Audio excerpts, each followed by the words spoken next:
नमस्कार, आप देख रहे हैं एनडीटीवी का खास शो इलेक्शन कैफे। आज हमारे साथ दो मेहमान, एक पुण्येंदु जी को आप जानते ही हैं, साथ में जो पहले रोज सवाल जो पूछते हैं एंकर साहब, आज हमारे गेस्ट हैं। तो बहुत बहुत स्वागत है आपका। धन्यवाद, बहुत बहुत शुक्रिया। धन्यवाद। आपके कैफे में आके काफी अच्छा लग रहा है।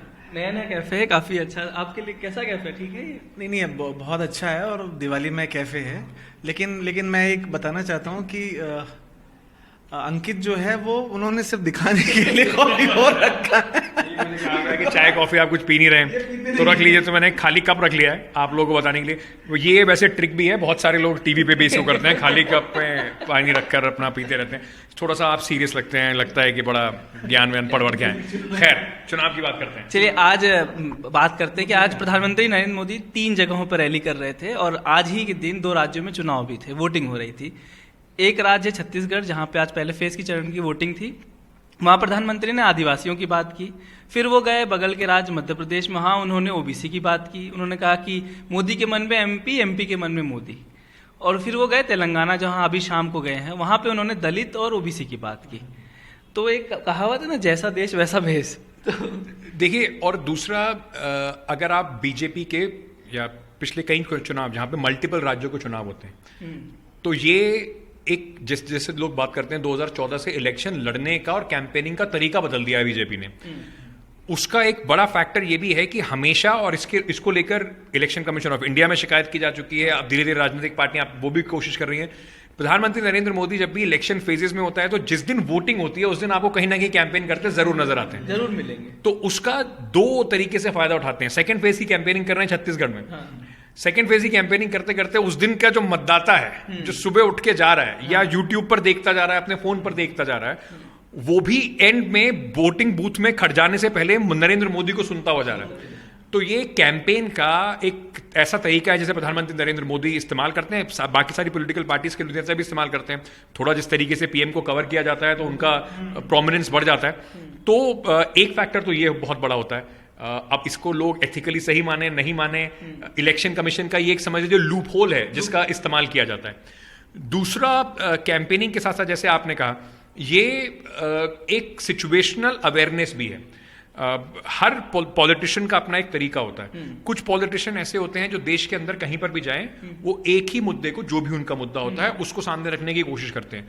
कुछ पॉलिटिशियंस ऐसे होते हैं जो कस्टम मेड स्पीचेस लेकर जाते हैं, हर जगह के लेकर जाते हैं। प्राइम मिनिस्टर मोदी की स्पीच को अगर आप मोटा मोटा एनालाइज करें तो उसे आप 4 हिस्सों में बांट सकते हैं। पहली, हमेशा जहां छत्तीसगढ़ जाएंगे तो थोड़ा वहां की बोली के कुछ शब्द निकाल के लेकर आएंगे जिससे कि कनेक्ट हो सके। उसके बाद वहां का जो लोकल अटैक है वो करेंगे, वहां पर जो सेंटिमेंट, जिस सेंटिमेंट पर बात करनी चाहिए वो करेंगे, और उसके बाद फिर उनकी जेनरिक स्पीच होती है, चाहे उसमें राम मंदिर है, चाहे उसमें बाकी मुद्दे हैं। तो वही वो बांटते हुए दिखाई पड़ रहे हैं मध्य प्रदेश, छत्तीसगढ़ और तेलंगाना में। आप सुबह जब आए थे तब आपसे भी यही बात हुई थी। आप बोल रहे थे ना कि एथिक्स नहीं बचे हैं इस पॉलिटिक्स में। देखिए, एथिक्स तो राजनीति में तो अभी क्या, बहुत पहले से ही नहीं है। लेकिन बात यह है, अगर प्रधानमंत्री मोदी की बात हो रही है तो जैसा अंकित ने कहा कि मल्टीपल फेजेस में जब इलेक्शन होते हैं तो जिस दिन किसी स्टेट में एक पोलिंग हो रही होती है, उन जरूर प्रधानमंत्री का उस दिन भाषण होता है। और आप मुद्दा भी तो देखिए कैसा मुद्दा उन्होंने आदिवासियों का मुद्दा उठाया कि कैसे बीजेपी ने देश को पहली महिला राष्ट्रपति एक आदिवासी राष्ट्रपति के तौर पर दिया। और साथ ही उसके लिए उन्होंने कांग्रेस को ब्लेम किया कि कांग्रेस से उसके अपोजिशन में एक दूसरा कैंडिडेट खड़ा किया हुआ था। तो और पहले चरण की जो 20 सीटें थी, अगर उस पर आते हैं तो 50% जो थे वो आदिवासी मतदाता थे। तो आदिवासी बहुल सीटें ही हैं। आदिवासी बहुल सीटें हैं। 20 में 12 सीटें तो ट्राइबल्स के लिए रिजर्व थी।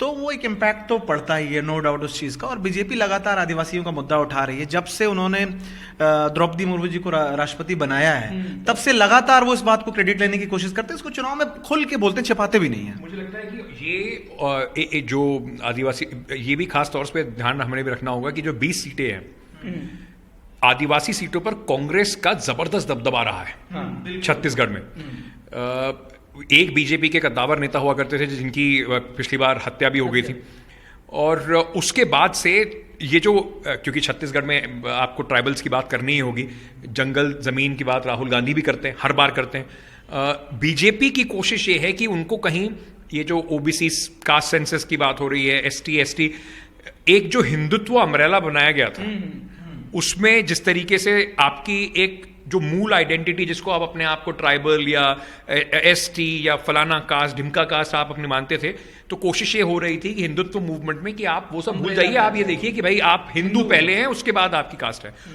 उसी को कहीं ना कहीं ओबीसी कास्ट सेंसस के जरिए तोड़ने की कोशिश की जा रही है, मंडल वर्सेस कमंडल की जिसकी हम बात करते रहते हैं।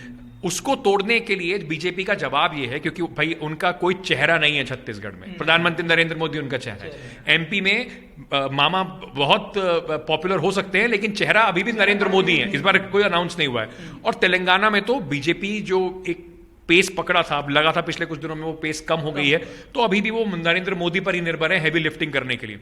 तो उसमें अगर प्रधानमंत्री नरेंद्र मोदी आके ये सब बातें करते हैं, ओबीसी की बात करते हैं, बताते हैं कि मेरी सरकार ने ओबीसी के लिए क्या क्या किया, लाभार्थी की बात करते हैं, तो कोशिश और सोच उसमें यही है कि कांग्रेस को जो फायदा यहां पर ओबीसी एसटी वोटर्स में होता है उसको कहीं ना कहीं डिनाई किया जाए। तो बड़ा स्ट्रेटेजिक है, वो भी उस दिन, जैसे हम बार बार बात कर रहे हैं, जब आदमी वोट डालने जा रहा है तो आखिरी बात ये सुन के जा रहा है कि नरेंद्र मोदी जी ने कहा है कि द्रौपदी मुर्मू को हमने प्रेसिडेंट बनाया है। उसका इंपैक्ट कितना हुआ एक अलग बात है, लेकिन सोच कम से कम यही है।